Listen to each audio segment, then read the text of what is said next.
Favorite composer? Yeah. Goodness, that's very hard. I know. That's like being asked, what's your favorite fruit? They're also different. They're also different. Yes, you must have a preference.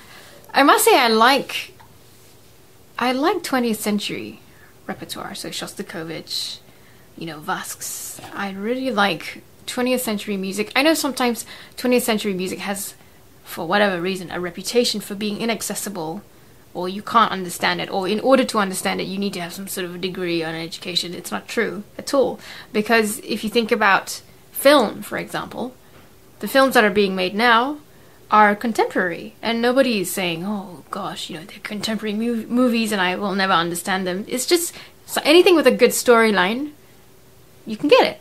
So I think music does tell a story, or at least good music tells a story with a beginning, middle and end, and it leads you into a kind of movie, if you like, but without pictures. Or perhaps you will have pictures in your head. So I think 20th century music that does do that is a winner for me. And I like that sort of repertoire. But this is 20th century music as accessible, emotionally speaking, as the music of the, let's say, Romantic age. I mean, if you think about Shostakovich, for example, I would say his music has an unmistakable emotional quality and an atmosphere in it, which you can immediately hear it, or you can feel it.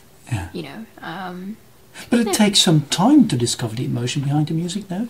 I don't know if I necessarily agree with that. I think I don't know, maybe sometimes our ears, or let's say the ears of an audience, is conditioned so that you accept certain harmonies as being easy and certain harmonies as being difficult. Now, forget about the harmonies. What's the story behind it, right? If you can get the story behind it, then the dissonance is just part of the story.